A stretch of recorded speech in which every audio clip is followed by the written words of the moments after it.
Nah, si Aska. Halo, Cal. Ngapain lu di sini? Nyasar pak gue. Ya elah, jauh banget. Ya, lumayan.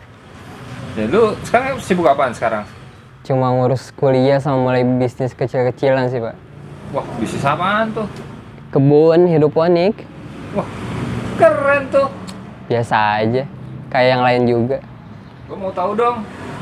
Oke, boleh. Ide lu dari kapan tuh mulai hidroponik? Sebetulnya agak lama sih ya.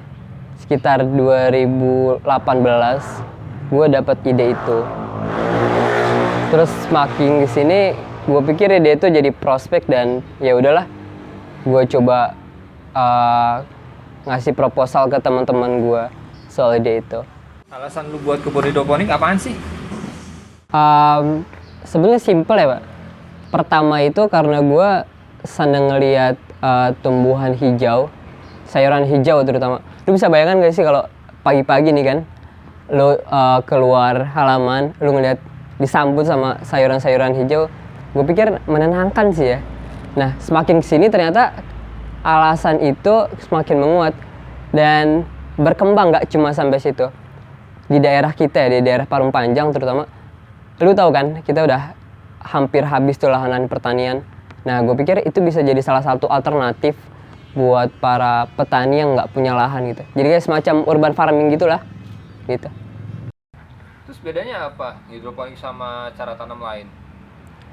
Pertama, kalau buat gue sendiri pakai metode hidroponik tuh lebih efisien soal lahan pak. Jadi lu bisa nanam atau bikin kebun sayuran lu sendiri bahkan di lahan-lahan yang sempit gitu, kayak garasi, halaman rumah dan lain-lain, atau bahkan atap rumah juga bisa tuh, yang biasa buat jemuran tuh rooftop, itu juga bisa dipakai buat lahan kebun lu sendiri gitu. Jadi soal itu sih. Kalau untuk hasil tanaman sendiri, yang paling kelihatan ya, yang menurut gua paling kelihatan bedanya soal pestisida.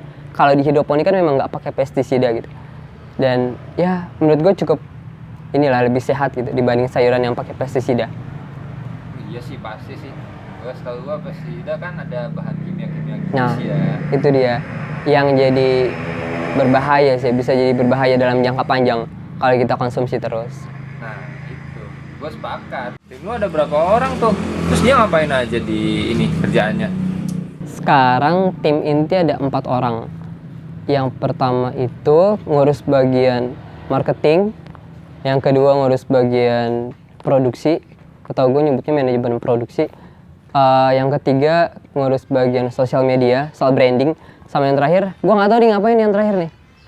Mungkin cuma kayak bagian sapu jagat kali ya, bisa gue bilang. Dia ngurusin banyak hal gitu, dan ngurusin semuanya gitu. Itu yang terakhir marbot atau apa anda? Nggak jelas sih lebih tepatnya orang itu. Yang terakhir. Gue pengen tahu siapa sih? Waduh jangan. Aib. Nah, terus rencana Mr. Sayur ke depan ngapain aja tuh, Tung? Kok lu tahu sih nama brandnya? Tahu Orang dong. dalam ya. Tahu dong.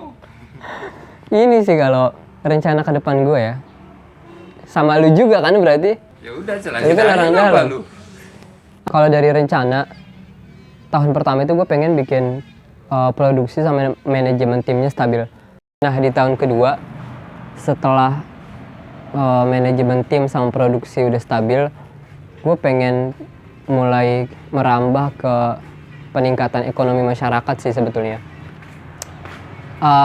Ide yang gue bawa, gue pengen ngadain workshop untuk masyarakat sekitar. Kalau memang ada loh alternatif pertanian yang menghasilkan selain dari lahan yang udah dijual ke perumahan-perumahan itu.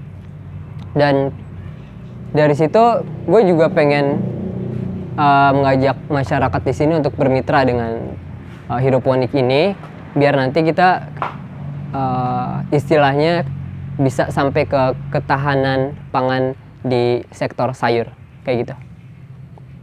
Itu panen berapa lama dah? Tergantung. Gue ada beberapa tanaman atau beberapa sayur. Yang pertama ada pakcoy, namanya pakcoy ya, pakcoy bokcoy lah. Lu bebas selama kayak sawi Thailand. sawi. Nah kalau pakcoy itu pak 40 hari, kayak layatan orang meninggal ya, 40 hari. Sawi juga 40 hari. Terus Gue punya bayam, kangkung, ini yang paling cepet. Mereka bisa dipanen di usia 20-30 hari lah. Jadi itu lumayan cepet sih. Sama satu lagi ada kale. Kale gue juga nggak paham sih ya gedenya kayak gimana. Kale itu berapa lama, Pak? Katanya 2 bulan. 2 bulan. Nah, sekitar segitulah pokoknya. 2 bulan. Lu malah lebih tua daripada gue. Ya mungkin 2 bulan lah ya. Sekitar 2 bulan. Kayak gitu. Terus katanya ada Min juga. Oh iya, sama Min. Kalau Min gue bener-bener nggak tahu, Pak. Nanti lu tanya aja yang nanam ya. Ya gimana sih lu? Lu yang nanam. Orang 40 harian juga gimana? Min 40 hari? Ya segitu. Oh. Oh iya, gue lupa. Lu kan anak teknik. Oh iya, anjir. Pertanian. Gue lupa kalau gue anak teknik ya. Tapi buat gue nggak apa-apa sih ya. Lagian ada beberapa keilmuan di teknik gue yang bakal gue praktekin sih di sini, gitu. Nah, untuk pengembangannya juga gue pengen menerapkan sistem IoT atau Internet of Things yang linear sama jurusan kuliah gue untuk diterapkan di kebun hidroponik gue nanti, kayak gitu. Nah, dari cerita lu kan, jadi gue tertarik nih bikin hidroponik. Harus Gue mau dong.